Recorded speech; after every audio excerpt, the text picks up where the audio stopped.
Welcome back to the Reality Guys. I'm your host, Billy Blinks, joined as always by my co-host, Brian. Go on, everybody.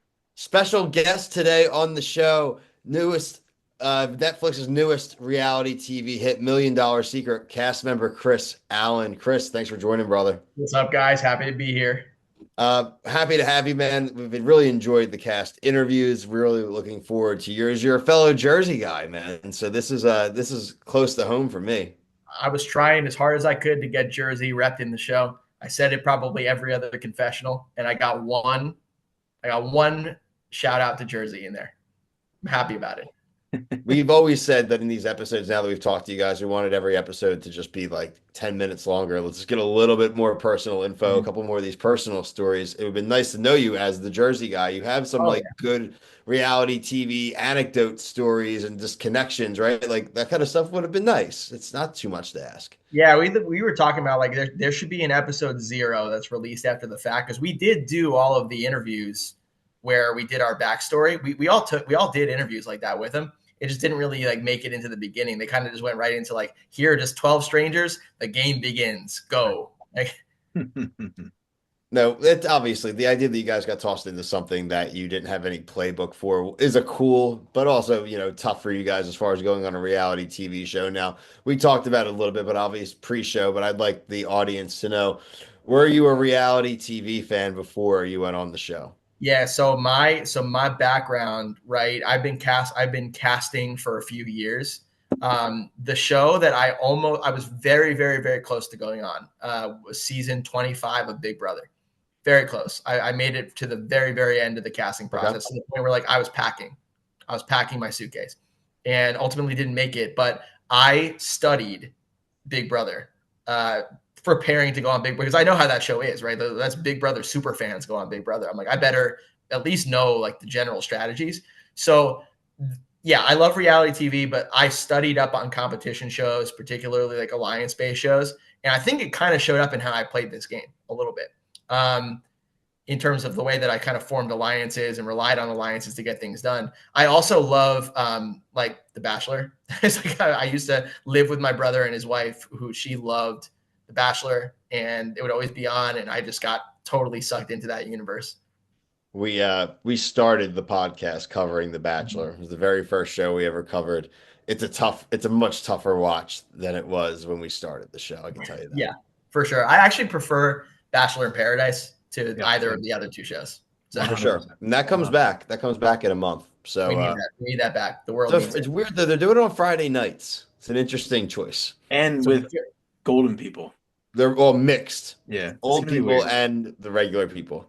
that feels like a ratings punt. Well, it's what we call a Hail Mary. Yeah.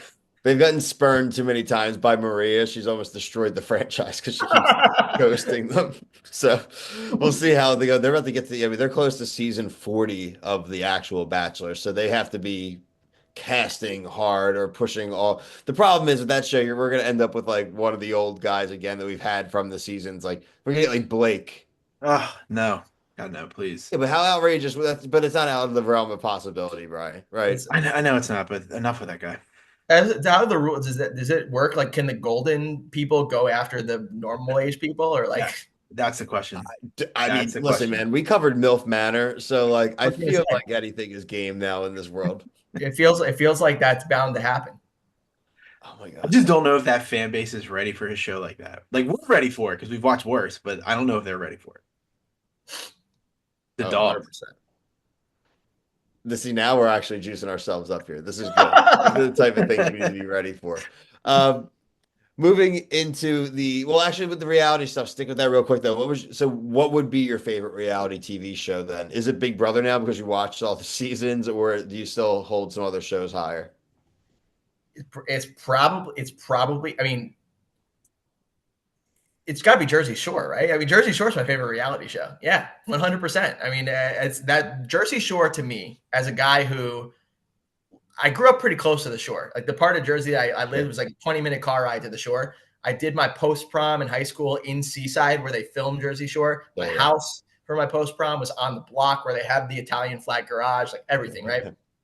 Jersey Shore is not so much a show to me as it is like the Bible. And it's like, it's literally, I probably have watched it front to back I don't watch the family reunion seasons. I mean, like I'm behind on them. I will watch them. At They're some good. Point. They're good. Okay. I'm sure. Yeah. Once they're a little bit older and more mature, it becomes less interesting to me. Those first like 5 seasons, I probably have watched them to cover like a dozen times. Like as I love it. I think a lot of people will agree with you there. Like we're at that age range where that show was appointment television in college. Like you didn't go to the bar until that show was over. That's If you're in your mid 30s, Jersey Shore was a canon event. It was a canon event in your life. It was, like you said, it was Jersey Day. We were all in college. We're all partying, right? A lot of us, or from a couple of us on this call, you're from New Jersey, or at least in that area enough and of the perfect age for when that hit. Like I said, I spent my summers, and still do, go down to Wildwood, right? The same thing as Seaside. It's just how many times you're getting ready for a night out in college and you and your friends are walking around going, "It's t-shirt time." Well, I mean, yeah, it made it cool in college to like do your laundry in your dorm, go to the gym, right? Like hang outside. Like it was like you could GTL in your own way. You The didn't have to number be of a times, Guido. even in my adult life, where I'll have a day in the summer and I'll realize after the fact that I did like an inadvertent GTL. And I was like, well, I just had like an accidental GTL. That's so sick. I said it to my wife the other day. I'm like, I literally just can't wait for it to be warm because honestly, like I already do laundry. I'm getting back in the gym. I just need to get tan so I get rid of this paleness. And like we're here. It's warming up. Like GTL is honestly the way to get out of the funk. The key is to recognize when you do the accidental GTL. You're like, oh, I just did it in order. That's a habit then, right? I look like a vampire over here, dude. How white I am. It's ridiculous. Yeah, Brian's like, I get disqualified from the tanning. I would do it if I could. Yeah. And this white shirt's not even doing me justice. Walking out on like a 10 UV day, it counts. It counts. Yeah, I'm going to count that in my book as a GTL. I want to transition into the game you played. We have done this with everybody, and this is what we do with everybody. Unfortunately, if you did not win the reality show that we are talking to you about, I always want to ask Chris Allen, what went wrong for you? It all went wrong for me very quickly. That's the craziest part of it. Is like I went through 5 episodes about as clean as you can possibly go through 5 episodes. Like I did not ever once attract suspicion. I was playing so clean. I was like, I can win the game. I can win the show. And then it all changed for me when I backed off of my vote for Sam and said I voted for Sydney. It changed. It just everything went wrong for me there. It started with that because that frayed my alliance with Sydney. That brought my alliance with Sydney to the forefront and then made the other guys in my alliance look at him and be like, what the hell is this dude doing? I didn't know that they had that alliance, right? I was trying to kind of keep it low key from that point. And then I topped everything with 2 boneheaded mistakes. One was flipping over the plate in the challenge, which everybody looked at like, what is he doing with that? And then number 2 was, of all of the fun facts that I could have possibly chosen about myself, I chose to say that I got a police escort, which is a true story. And then the clue came out being about police. So I went from I played about as clean as you possibly can. I was like, I'm cruising to from the second that I said, yeah, I voted for Sydney, everything went wrong for me. And that's how I ended up losing to a millionaire that I had identified in the prior episode. Like it's just like crazy. Man. What's been the reaction like? Because I mean, we've talked to some people where like they said like, oh, we got a lot of positive feedback from the show. Like because of those moves that you did, what's been like the feedback to you? Yeah, I mean, for the most part, I think my feedback has been very polarizing player because I am and I by the way, I don't shy away from this. Like I came across very confident in the show.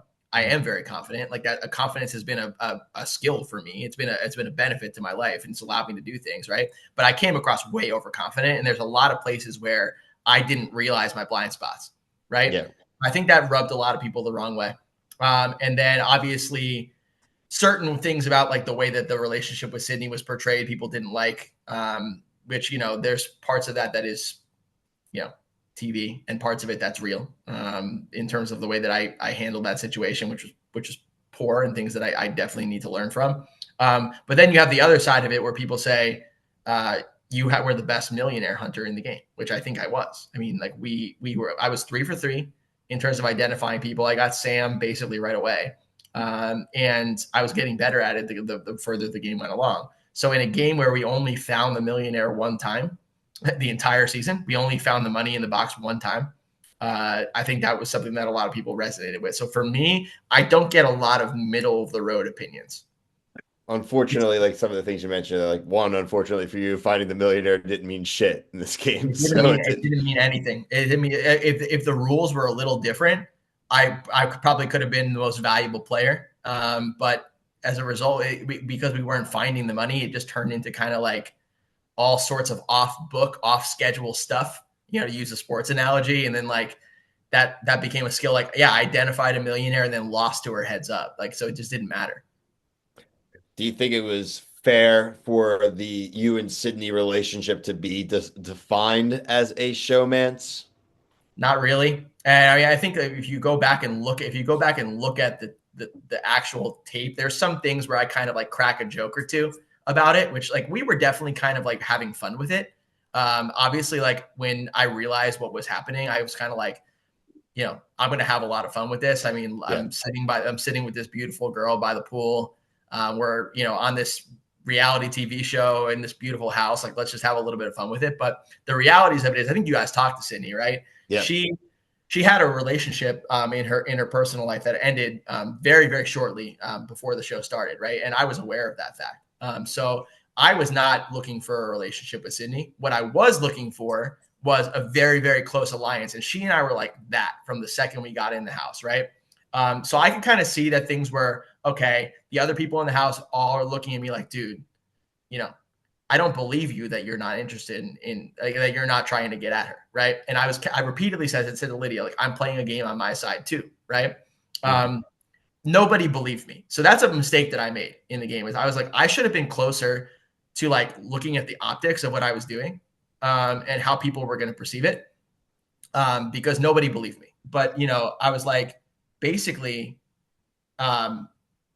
there was a strategy involved there, which is I wanted to play into the end of the game with the closest people to me in the game. I wanted to play with Corey. I wanted to play with Kyle. I wanted to play with Jamie, and I wanted to play with Sydney, right? Because I realized that, like, okay, we're kind of all over the place trying to find the $1 million. Let's just get to the end of the game with people that I know well, that I can read, and that I have good relationships with, so I can play all sorts of different end game scenarios, right? But I didn't want to just leave it up to chance. I wanted to have an advantage. And what I wanted Sydney to like me better than the other two guys. And I looked at her, I'm like, if I'm betting on somebody to get to the end of the game, I'm going to bet on her because she wins all the challenges and she repeatedly kind of like spares herself from elimination. So I'm going to bet on her. And I hope that when I get to the end, I'm closer to her than the other two guys are. So I have an advantage over the other two guys. I always say, you're right, dude. I always say in Survivor, any other game, you want to be an alliance. You don't want to be the third person in the 3-person alliance. Absolutely. Absolutely. So you guys are starting to see like those types of games were informing what I was doing, right? Where I said, I'm not just going to go, let's take the 5 to the end. I have to have an advantage over the guys and the girls, which we have 3 guys versus 2 girls, right? And I wanted to be the chosen guy of the 2 girls. That was the advantage, and frankly of Sydney, because I thought that she was like, that's the end game player right there. So we actually got pretty close to pulling it off. Like if I had beaten Sam, we would have been 5 of the final 6 with Kara, right? So like we did get kind of close to pulling it off. So when I told Lydia I'm playing a game on my side too, I meant it. There was a real reason for what I was doing there. With that said, I know what it looked like. I'm not an idiot. Like I know what it looked like. I know the things I said on TV. Like I own all of that. I get it. And just like you saying a couple minutes before, like, hey, I watched all Big Brother. Like now it makes sense the way what you're talking right now and like things like that. I think like some people don't realize that like if you binge that stuff for like homework, it makes sense what you did. Absolutely. I think I think Big Brother fans, when I tell them that like Big Brother is the show that I was prepping for, and you look at how I played $1 Million Secret, it kind of makes sense. The only thing is the rationale that I just told you guys didn't really make it into the show, right? The piece that did make it into the show was one line, which is I'm playing a game on my side too, and I'm thinking with this head, not this one. And that was a joke, but it was, nobody in the house believed me. Nobody. And if you probably got there further in the game, maybe that would have came up. You would have talked about it again. Maybe they would have shown it because obviously they got to fill more time with less people. Yeah, I was so close. I felt like we were so close to pulling it off. Like if I was heads up with Sam, I felt like if I could beat her, we had 5 of our alliance against Kara. And I'm like, at that point, Kara kind of has she lost Sam. I think we had an advantage over her. I know she would have gotten the $1 million next, but like we were really close to pulling it off. Numbers. That's why I was played the game with numbers the whole way through. Mm-hmm. And the problem is the decisions that I made in episode 6 frayed my alliances. And when I lost my alliances, I lost the game. I mean, thinking about it now, I mean, even in the moment, but so why lie about who you voted for? Yeah, it's a wrong decision, to tell you. It's straight up. Like there's a couple of reasons for it. Number one is it was a split-second decision because I didn't know we were going to have to do that. And we also were coming off of that elimination dinner for Lydia. Was the first time we had done an elimination dinner in the morning. The rest of them were all at night, and we would just go home, like recover from the emotions and then go to sleep and then wake up the next day. We were all shook by the kill shot, right? And Peter had been repeatedly telling us like the millionaire is gaining power as the game goes on. And we had also seen millionaire advantages repeated multiple times, right? Like they had been able to move the money twice. They've been able to get extra votes twice. In my head, I was thinking to myself, there's a chance that if we don't stop the agenda, the millionaire is going to get a kill shot every single round the rest of the game, right? So I thought to myself, I don't want to be totally on an island. I frankly felt, and you guys saw Sam's interview, she wanted to kill shot me with the first one, right? Yeah. I said, there's no way I'm going to survive a second one. Like Lydia was a smart kind of misdirection play. There's no way I'm surviving the second one. What I should have thought was they had alternated advantages. It would have been another round until they got another kill shot. And 2, if I was the only one saying Sam's name, it might have been tough for her to kill shot me, right? Might have been tough. Although I think you guys, like, from some of the other shows, like typically a lot of times it works out better for the person to just take the person out gunning for them anyway, right? So I thought, there's no way I'm surviving a second kill shot. So let me just like throw it to Sydney and say, Sydney, listen, like you were 1 foot out the door. You were wearing the diamond dress. You said you were going to wear that when you were going home. Like you knew you were going home. It didn't matter who I voted for. I just wanted to play self-preservation. Ultimately, she just, and I think this is totally valid. She took it really personally. She's like, you were the one person who defended me the entire season. When all these eliminations came through, you were on my side the whole way. And then you voted for me when I was walking out the door. I just felt like kind of like you were kicking me when I was down. And I was like, I get it. I understand. I thought that I could win her back over. And I just underestimated my ability to do that. And I think she was also one of the people that told us that she didn't watch TV like ever when she was younger. So that doesn't help that she hasn't seen some of these shows, even just it's just a season to understand. I don't think she has a TV now. No, yeah, I think she actually did say that. Her and Kyle are the ones like, yeah, I don't watch TV. And I'm like, man, that's all Bill and I do. I think they both watched our show on their iPad. Yeah. We gave him a few to watch. Now he's got a Netflix subscription. Yeah, Netflix. We got to get Kyle into that. I'm the exact opposite of Kyle in that. Well, Kyle, we told him to watch Alone. Mm-hmm. Yeah, he should do those types. Like Kyle literally is like, I've never seen anything. All he watches is like anime, basically. Mm-hmm. And for me, I'm like Letterboxd Pro subscription, AMC Stubs, A-list. I feel you. I'm the same way. I have 3 televisions that I can see from where I'm sitting in my 1-bedroom apartment. So like I'm the exact opposite. I have like an immense media diet. Although I'm sure you guys caught the film bro community is on my ass about mixing up Nightmare on Elm Street and Friday the 13th. Oh, good.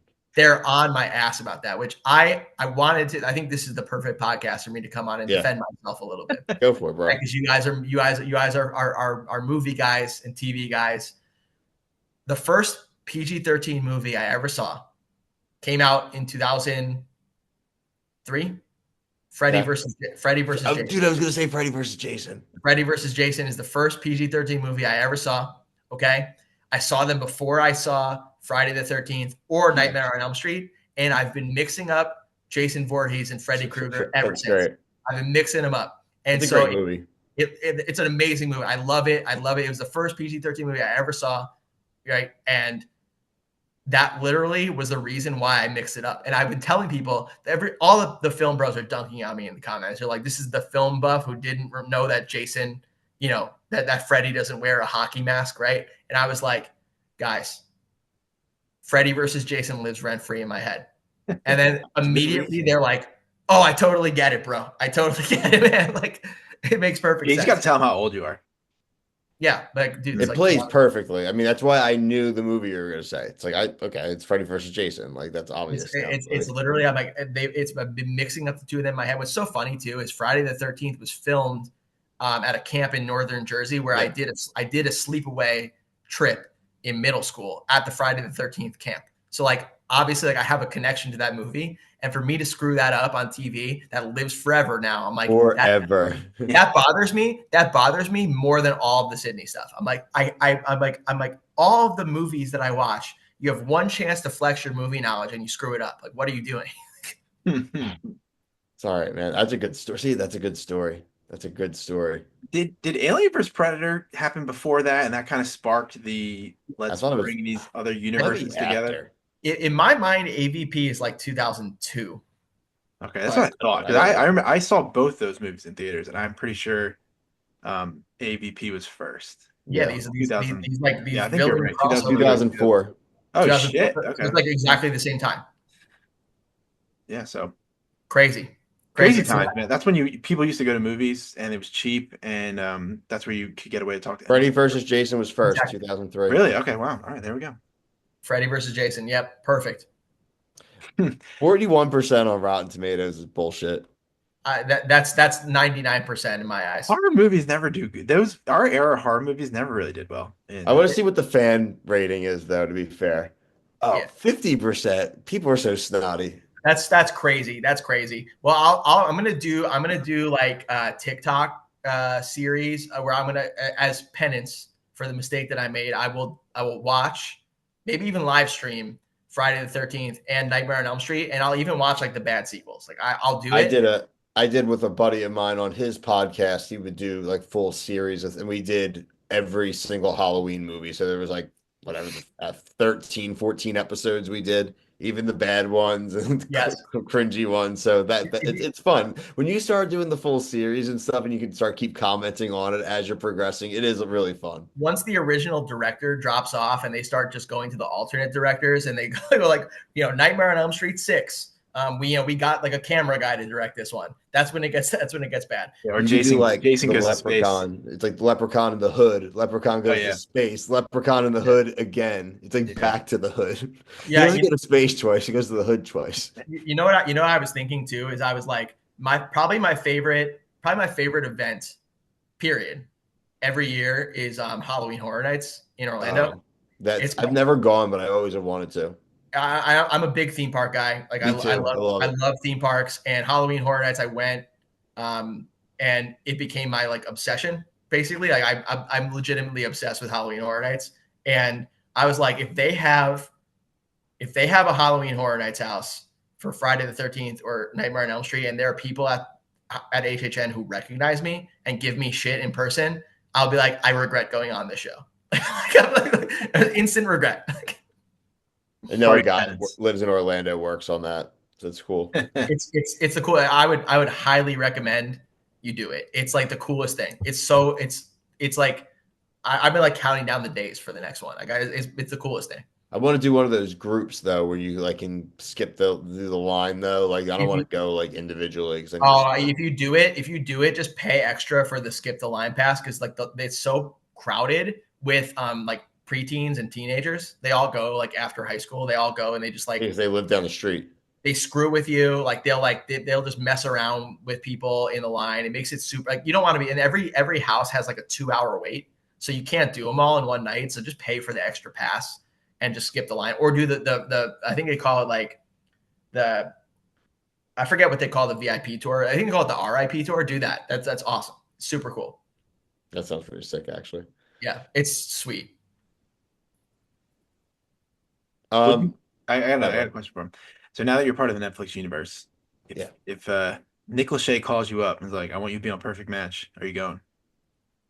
I mean, I already basically dealt with the ups and downs of a dating show on TV, right? I already have some experience, so why not do another one? That's basically what I say. You may as well actually be in a relationship this time if you're getting exactly. Like, let's go on a show where like, you can actually do those sorts of things. Yeah, I would do. I mean, like the one that I really would be interested in doing, like especially, would be Battle Camp. That's like that. Okay. That's like a dream show for Premieres me. like this week, right? Yeah. So like, I mean, we'll see what it looks like. But for me, I'm like, I looked at it, I'm like, that's Netflix doing like, their take on the challenge to a certain extent. And like my favorite shows as a kid were like Guts and Legends of the Hidden Temple. Oh, and like yeah. things. Oh, like, yeah, dude. Yeah, the fact that we're all like the same age, we have the same like, media diet. Do you have it? Guts. I mean, right? Like I used to literally, when I was a kid, like one of my dreams, Olmec's Temple. I'll tell you what, if I had won $1 million secret, I would have definitely bought a piece of the aggro crack without I've tried that, brother. It's in my eBay search. I've tried. You basically got to get 3D printed ones at this point. Like there are very few out there that are like the real ones. Yeah, they'd be like, if I won $1 million secret, you won't know, but there will be signs. And then there's just a gigantic Olmec head in my apartment. Like they'd be like, I think Chris won, guys. How would you know he won? Yeah, he has Olmec head. But yeah, that one's like, it's challenges. It's a little bit of like, I mean, we'll have to see how the show plays out, but I love the challenges in our game. I thought that was super fun. And like, obviously the summer camp vibe, it kind of gives me like nostalgic 90s vibe. So I'm all about it. It's possible, man. I mean, we don't know. Like you said, we don't know how the show's going to go, but April 23rd. They've been pretty good. I think Netflix has been pretty good with the reality shows they've kicked out. Listen, the more shows that they add in on Netflix and the more that they produce, like I said, the idea that you can live on an ecosystem, and Netflix is definitely not one of the worst ecosystems to live in if you're in a reality TV ecosystem. So you're going to get to interact and go to the events for the different other reality shows, right? I mean, it's pretty cool. Yeah. Well, that was kind of like, I mean, I think from a contestants perspective, being on a show like $1 Million Secret, now that it's established itself as like this is one of Netflix's shows, like we did well enough, I think, that we're now kind of established as, you think of Netflix reality, you think of $1 Million Secret as one of the shows that you think of, right? Yeah. I'm proud of the fact that I went on the show and I showed that I'm willing to kind of mix it up, right? Like I didn't exactly play the cleanest game. I got involved in some stuff. I got involved in drama. I got involved in showmance. I didn't play timid. Like, so I think that, as I look at this stuff, I'm like, yeah, I'll bring that to any show that I go on. If you want to put me on another show, I'll do the same stuff. I'll probably be a little bit more like humble about things and maybe not a little bit so like, overconfident that I can't be eliminated. I probably will be one change to make. Did all of those things. It's fucked up. Yeah, I did all those things and then I just fucked up repeatedly in one episode. Like you give me a grade through 5 episodes, you're like, I'm giving him a good grade. Give me a grade for episode 6, F minus. I told my friends, I said episode 6 is my Waterloo. It's your red wedding. My red wedding, exactly. Oh man, so obviously we talked the Netflix stuff. We know you're a reality fan. Talked about the Big Brother stuff. So even if Big Brother's the answer, you could let us know. But if you could do another reality show outside of Netflix, what would it be? Man, that's a good question. It's funny. I think. I mean, obviously, my answer would be Big Brother, but since I've been talking about Big Brother, I would say I think it would be interesting to go on Survivor, mainly because I don't think it would be very comfortable for me. I'm a creature of habit. In my normal life, I'm like very regimented about like what I eat, what I do, when I go to the gym, like how I sleep, all those sorts of that. I'm like, sleep mask, white noise. Like I'm very much like a creature comforts guy. So I think Survivor would be really hard for me to do. And as a result, it makes me kind of want to do it because I don't know how I would fare. And I think that would be a super interesting challenge. And obviously, like I would have to study because the way that these Survivor contestants these days study up on the strategies of Survivor and then play them out in the game. It's like if you don't know your Survivor, you're not going to last very long on that show anymore. They're game bots now. Yeah. Yeah, they're Sims. I will say I would actually like you on the show but I wouldn't want you to. I want you to be even more like full of yourself than you were on the other show because we need character.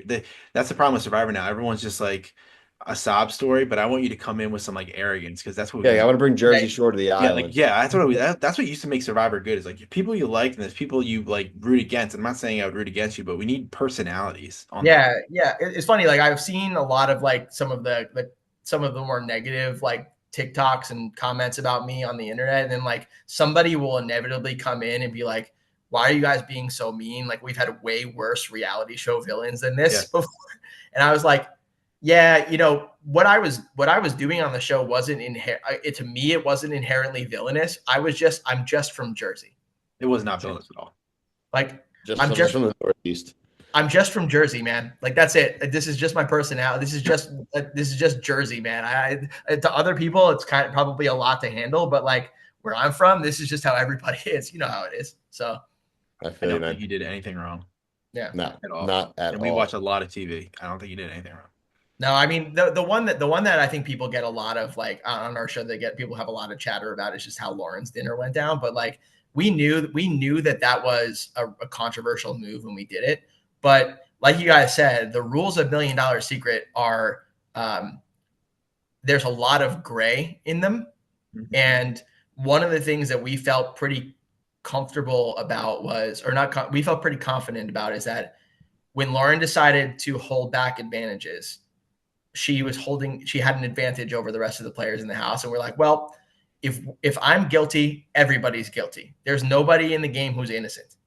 Right. So we don't have to play a rigged game. Like we can just vote her out. And we got enough people to kind of like go along with that.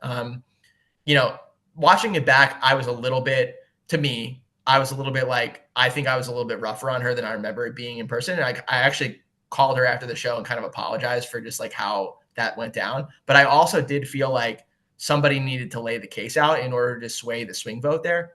And I thought Phil was the swing vote. So when Peter asked somebody to talk at the beginning, I just took the ball and I just said, okay, like I'll lay the case out. And it got a little bit heated. Like that's reality TV. I mean, I apologize to Lauren. We're cool now, but some of the fans, I guess, maybe like, didn't love it. It is what it is. I mean, Lauren and I are cool. So. Yeah, dude. Again, he didn't do anything wrong. People are very judgmental these days about what they're watching. So I think so. I mean, people feel every little aspect of the show, and obviously everybody has a fan base. And if you go at their favorite player, they're going to go at you. So it's kind of part of the deal. Yep. Chris, I like to ask everybody once we kind of wind down. If someone were to ask you kind of overall, when someone asks you about $1 Million Secret, and not just the game, but before, during, after, now the experience, doing these podcasts, everything like that, like, what are you walking away with? What's your overall feeling? Incredible gratitude. I mean, like one of the coolest part about it for me, guys, this is the truth, is like, as we've discussed, similar to you guys, I'm a media nerd. Right. Yeah. Like that's how I'm exactly the same way you guys are. Like I watch this stuff and I watch it as entertainment, and I got to participate in one, and I got to see what it's like in terms of the operation and how it works. And that is what I walk away from, is like how hardworking these people in entertainment are working. Like these people who like, they go from show to show, city to city, they're living out of hotels. I'm sure they probably don't get paid very much. Right. And they work so hard. And they do such a good job talking about like the camera people, the people who, do the costuming, the hairstyling, the makeup, the guys who work on the audio, the microphones, like, and especially the team that took care of the cast. They're like, to me, they're superheroes. Like they were superheroes. They made me feel, I said this on my live tonight. They made me feel like I was Brad Pitt for 2 weeks. Like they treated us like we were A-list celebrities. It was so cool. And now that I've watched that, now that I've experienced that, I look at all this stuff differently, because I'm thinking about what's going on the other side of the camera. Like, what are they doing when they're not doing their takes? Who's taking care of them? Who put that outfit on them? All this different stuff. And I know that those are some of like the hard work. They're in it for the love of the game. Like they love being a part of this stuff. And when people like around the world think of $1 Million Secret, they're going to think of Sydney, Corey, Cara, me, Sam. They're going to think of us, right? They're not going to think of the cast care team. But for me, I'm going to think of them. That's a really good answer. And I think that people don't get that enough shout out to all the work put behind it. We focus a lot on the front end, what comes on the screen. That's really what we review. But we do love these conversations to hear about that. There's a huge mechanism involved, and people kind of call it, want to call it trash TV or this or that. And yeah, there's that element to it. But does not mean that there's not a lot of hard work put into it. It's like an incredible amount of care and pride in what they do, because like they're not doing it to make millions of dollars. Like they're doing it for the love of the game, and I really appreciate that. Chris, if people want to find you, see what you have going on, man, where can they do that? I'm mostly on Instagram. I do a little bit of TikTok. As a 35-year-old man, it's a little bit of a challenge for me to learn TikTok. I'm like coming up to speed on it. But I'm at C Allen ND for Notre Dame on all my platforms. Instagram is the one where I'm most active.